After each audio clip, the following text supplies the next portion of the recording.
video is going to look at the effects of media on gender roles.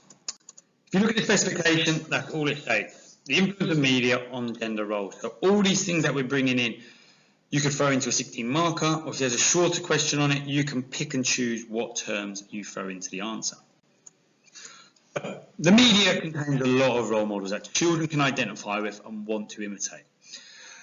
You see it in books, in films, in toys. Children see these particular characters as role models and want to imitate their behaviours. And in the media, as you'll probably be well aware, there's clear gender stereotypes. For example, adverts usually show women in a domestic setting. Men will be out on a workplace or in a business setting. In films, in books, males are usually shown as the independent one, they're strong, they're in control of events. Whereas women, they're always dependent on a man, waiting for him. They're emotional, they're at the mercy of others, they need someone to come and rescue them. So men and women are clearly stereotyped in the media. And children learn through vicarious reinforcement. They see the consequences of the behaviour of these characters and then base their gender roles, base their gender identity on these consequences. So, research has shown that the more TV you watch, the stronger your gender role views are. So the stronger gender stereotypes you have. And it's been found that seeing other people perform gender appropriate behaviours increases a child's belief that they are capable of carrying out behaviours in the future. So a little girl sees a woman on TV doing something that increases her belief that she'll be able to replicate and imitate those behaviours when she's able to. So we talked about vicarious reinforcement a little bit earlier. And the whole idea behind this is that the media models gender appropriate, gendered behaviour. And also it gives children information about the likely outcomes of these behaviours. And if a child can see other people succeed, then it raises beliefs of their own capabilities.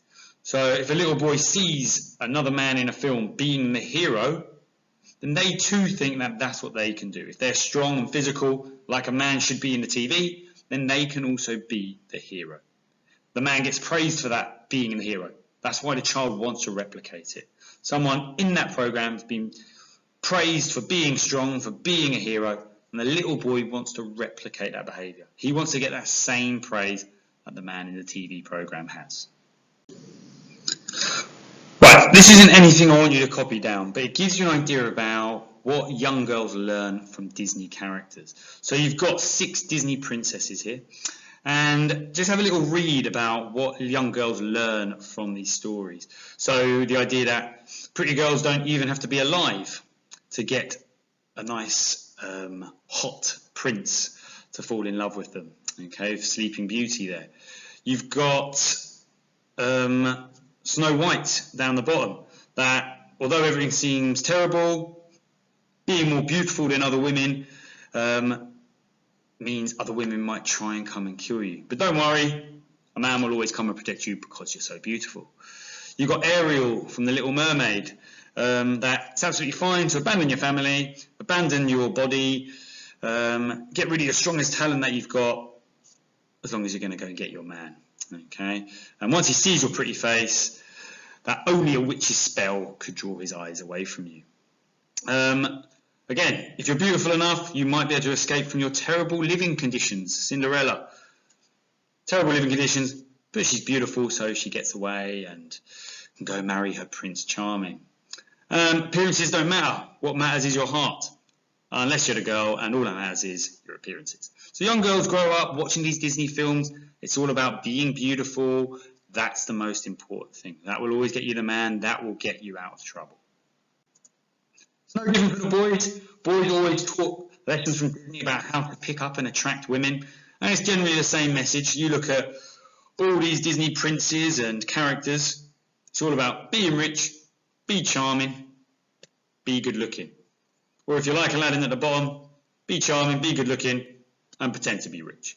So messages are put across in the media. Girls are growing up watching Disney films, boys growing up watching Disney films, getting these ideas of what it's like to be a girl, to be a boy. What's a man like? What's a woman like? What are the qualities needed to be a successful man, to be a successful woman? Right, now we're going to look at the AO3 and some really interesting studies to show the effects of media on gender development. The first one is an excellent study by Williams called the No-Tell, Uni-Tell and Multi-Tell study. Okay, and this looked at the effects of TV on gender stereotypes. And really it was a unique opportunity because there was a Canadian community that was surrounded by mountains and previously had no TV signal whatsoever. So this community was called No-Tell, no television, okay, for the purpose of the study and keeping it anonymous, confidentiality and ethics. And it was compared to two other towns. So it was compared to one town that had one channel, that was called Uni-Tell, Uni One Television, and Multi-Tell, which was a town that had multiple TV channels. So we've got No-Tell, Uni-Tell, Multi-Tell. And what he did was he assessed the behaviour and attitudes of the children in these towns. Did it in a variety of ways. Questionnaires, asking about the characteristics, what they think is a typical boy, typical girl. What Williams found was that children in No-Tell and Uni-Tell had far weaker sex-type views than the children in Multi-Tell, especially in girls. And when the children were reassessed 2 years later, after the introduction of TV, the No-Tell children had significantly stronger sex-type views. Okay, their stereotypes about masculine and feminine, men and women, significantly increased 2 years after the introduction of television. What does it actually tell us? Well, it shows us that through vicarious reinforcement, through media exposure, that children can be influenced.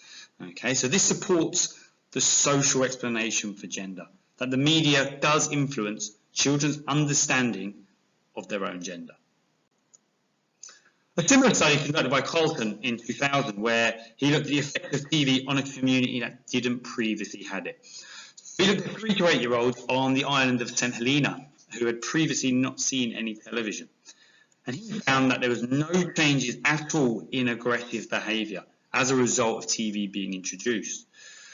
And they really put that down to the pre-existing community values. So they said the values in the community were so strong that the effects of TV didn't really have an effect on gender development. And another intuitive study is it really looked at aggression. It doesn't look solely at gender, but it does show us that exposing children to stereotypes isn't always enough to change their attitudes.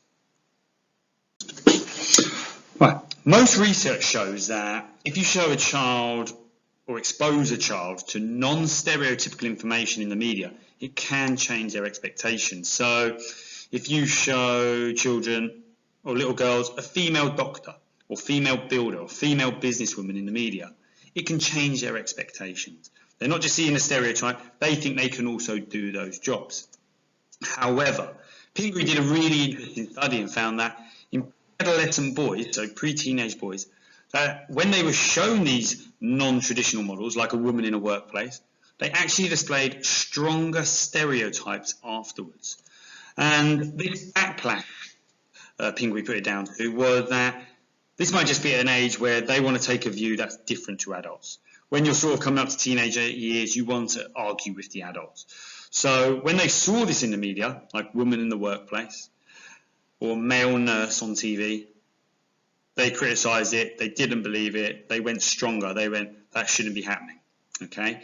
They displayed really stronger stereotypes that men should just be doing this job, women should just be doing this job, because they wanted to have a view that was different to the adults around them. There are real-world applications to this as well, this theory. And it's the idea that program makers are now being pressured to display less stereotypical gender roles in hoping to create a gender-equal society. And this is clear from films like Frozen and Brave now, where the female is taking the centre stage, being the heroine. And that's real big change from previous Disney stories, which we looked at earlier, where the female is always being saved by the man using their beauty. The new wave of films now are really trying to backlash or wipe out this traditional stereotype and show women being the heroine.